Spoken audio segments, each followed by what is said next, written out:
आज आप सबके माध्यम से पूरे देश के लोगों को, जो अमन पसंद लोग हैं, जो देश में एकजुटता चाहते हैं, जो नहीं चाहते कि यहाँ हिंदू मुस्लिम हो या दलित मुस्लिम के बीच में बिखराव आए या किसी प्रकार का जाति धर्म के नाम पे देश में उन्माद पैदा हो, जो नहीं चाहते हैं, हम इलेक्शन कमीशन ऑफ इंडिया से ये मांग करते हैं कि वो ईडी को और सीबीआई को इस बात की जाँच सौंप दे कि ये जो इलेक्ट्रल बॉन्ड किन किन बड़े उद्योगपतियों ने खरीदे और उन्होंने मैक्सिमम इलेक्ट्रल बॉन्ड वाला चंदा किस पार्टी को दिया। पता लग जाएगा कि सरकारी ठेके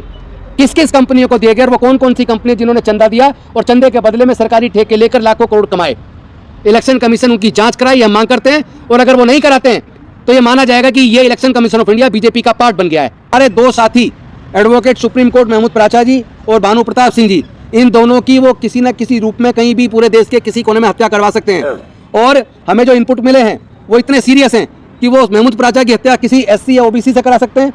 और भानु प्रताप सिंह जी की हत्या किसी माइनॉरिटी से करा सकते हैं, ताकि ये जो एकीकरण बना है दलित पिछड़ा आदिवासी का और माइनॉरिटीज़ का।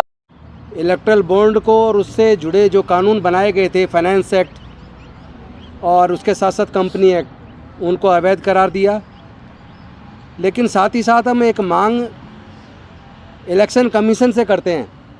वैसे तो हमें पता है कि election commission of India BJP का पार्ट बन गया है और इलेक्शन कमीशन ऑफ इंडिया से हमें कोई उम्मीद भी नहीं है कि वो न्याय करेगी, क्योंकि एक तरफ पूरे देश की जनता ईवीएम को हटाकर बैलेट पेपर वापस लाने की बात कर रही है, लेकिन election commission of India EVM से ही चुनाव कराने पे जिद पे अड़ा है। इससे ये तो बात स्पष्ट है कि इलेक्शन कमीशन ऑफ इंडिया एक इंडिपेंडेंट कॉन्स्टिट्यूशनल बॉडी के रूप में खड़ा ना होकर बल्कि बीजेपी का एक हिस्सा बन के खड़ा है। लेकिन फिर भी हम उनसे मांग करते ताकि हमारी बात को हम साबित कर पाएँ कि ये बीजेपी का हिस्सा बन गया है, ये इंडिपेंडेंटली काम नहीं कर रहा है। तो ये साबित भी हो जाएगा कि वो हमारी बात को मानता है या नहीं मानता। हम इलेक्शन कमीशन ऑफ इंडिया से ये मांग करते हैं कि वो ईडी को और सीबीआई को इस बात की जांच सौंप दे कि ये जो इलेक्ट्रल बॉन्ड किन किन बड़े उद्योगपतियों ने खरीदे और उन्होंने मैक्सिमम इलेक्ट्रल बॉन्ड वाला चंदा किस पार्टी को दिया, ताकि ये दूध का दूध पानी का पानी हो जाए कि इलेक्ट्रल बॉन्ड खरीदकर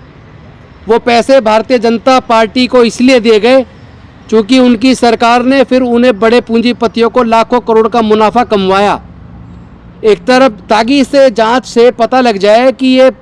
मॉनेटरी गेन प्राप्त करने के लिए उन सारे बड़े बड़े पूंजीपतियों ने मैक्सिमम पैसा भारतीय जनता पार्टी को इलेक्ट्रल बॉन्ड चंदा खरीद के रूप में दिया और फिर सरकारी ठेके उस पैसे के बदले में प्राप्त किए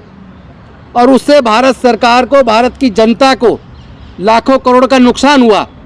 तो ये जो भारत की जनता को, भारत देश की संपत्ति को जो लाखों करोड़ का नुकसान किया गया है और चंद पूंजीपतियों को फायदा किया गया है, इस जांच से पता लग जाएगा कि सरकारी ठेके किस किस कंपनियों को दिए गए और वो कौन कौन सी कंपनी जिन्होंने चंदा दिया और चंदे के बदले में सरकारी ठेके लेकर लाखों करोड़ कमाए। इलेक्शन कमीशन उनकी जांच कराए, हम मांग करते हैं। और अगर वो नहीं कराते हैं तो ये माना जाएगा कि ये election commission of India BJP का पार्ट बन गया है। दूसरी मांग हम माननीय सर्वोच्च न्यायालय से करते हैं कि अगर इलेक्शन कमीशन ऑफ इंडिया इस काम को नहीं करता है तो माननीय सर्वोच्च न्यायालय तुरंत बैलेट पेपर वापस लाने का, ईवीएम को बैन करने का जजमेंट जल्दी से जल्दी जनता की मांग पे जल्दी से जल्दी करे और साथ ही साथ ईडी को, सीबीआई को जांच के लिए निर्देशित करे कि जिस काम को हम इलेक्शन कमीशन ऑफ इंडिया से जांच मांग रहे हैं वो नहीं कर रहा तो फिर डायरेक्ट सुप्रीम कोर्ट जांच के लिए, इलेक्शन जांच के लिए ईडी को और साथ में सीबीआई को आदेशित करे ताकि सच्चाई सामने आ सके। और दूसरी जो आज बड़ा सीरियस मैटर है जो आज आप सबके सामने शेयर करना है, हमें बड़े विश्वस्त सूत्रों से पता चला है कि हमारी एक टीम जो पूरे देश के अंदर ईवीएम को हटाकर बैलेट पेपर वापस लाने का एक आंदोलन चला रही है और इसको हमने देश के कोने कोने में जाकर इसको एक जन आंदोलन के रूप में परिवर्तित कर दिया है। इसका नतीजा ये निकला कि कुछ ऐसे गुंडा तत्व हैं जो एक पर्टिकुलर पॉलिटिकल पार्टी को जिताने के लिए ईवीएम से ही चुनाव हो, इसके लिए बैलेट पेपर वापस लाने वाली आवाज़ को बंद करना चाहते हैं। क्योंकि इस आवाज़ में किसान आंदोलन भी जुड़ गए, बैलेट पेपर वापस लाकर ईवीएम हटाने की डिमांड में सारे देश का माइनॉरिटी जुड़ गया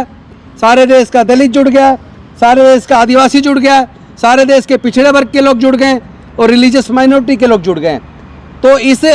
मूवमेंट को ख़त्म करने के लिए हमें इस तरह का विश्वस्त सूत्रों से पता चला है कि इस मूवमेंट में हमारे दो साथी एडवोकेट सुप्रीम कोर्ट महमूद प्राचा जी और भानु प्रताप सिंह जी, इन दोनों की वो किसी न किसी रूप में कहीं भी पूरे देश के किसी कोने में हत्या करवा सकते हैं।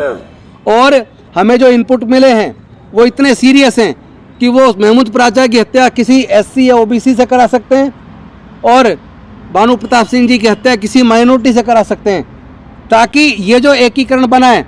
दलित, पिछड़ा, आदिवासी का और माइनॉरिटीज़ का, ये जो सामाजिक एकता बनी है, ये सामाजिक एकता टूट जाए और फिर ये पूरी तरह से चुनाव पोलराइज हो जाए। तो ये बहुत बड़ी साजिश है जिसके इनपुट्स हमारे साथियों को मिले हैं और वो हम आपके माध्यम से चाहते हैं कि कम से कम आपके माध्यम से तमाम देशवासी को पता लगना चाहिए, ताकि देशवासी किसी भी सूरत में अगर हमारी हत्या हो जाए, हमारी साथियों की हत्या हो जाए, उसके बावजूद ये जो सामाजिक गठबंधन बना है, जो सौहार्दपूर्ण वातावरण हमने तैयार किया है, जो दलित, पिछड़ा, आदिवासी और अल्पसंख्यक को सबको एकजुट करके एक भारत को मजबूत करने का जो हमने रास्ता चुना है, वो फिर से टूटने के कगार पे ना आ जाए। किसी भी सूरत में वो टूटने नहीं देना है और इतना एकजुटता लेके आइए ताकि हम जो लोग की हत्या करने की जो लोग बात कर रहे हैं उनको भी पता लग जाए। देश के लोग उनको छोड़ेंगे नहीं, ऐसे लोगों को, देश के गद्दारों को देश के लोग छोड़ेंगे नहीं, जो लोग इस सामाजिक एकता को तोड़ने के लिए हमारे साथियों की हत्या करवाने का प्रयास कर रहे हैं।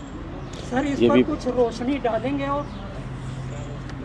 ये कुछ ऐसे चीजें हम लोग के सूचना में आई हैं, वो इतना सीक्रेट मैटर है कि हम ये खुलासा नहीं कर सकते कि वो बातें कहाँ से हमें पता चली हैं, लेकिन ये बहुत सीरियस मैटर है, किसी की जान का सवाल है। जो 5 लोगों का जो कोऑर्डिनेशन टीम इस मूवमेंट को लेके चल रही है, इन 5 लोगों की ही जान को खतरा है।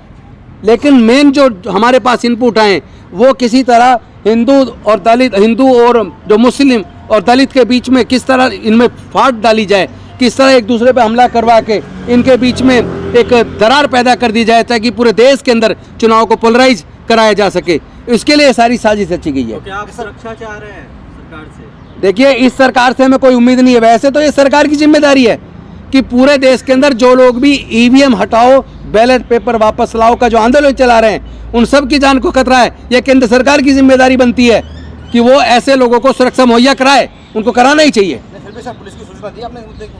अभी हमारे पास सूचना आई है, अभी हम आप लोग के साथ में साझा कर रहे हैं। इसके बाद जो भी लीगल एक्शन लेना पड़ेगा, क्योंकि हम लोग लीगल बैकग्राउंड से हैं। मैं खुद एडवोकेट हूँ, महमूद प्राचा खुद एडवोकेट हैं,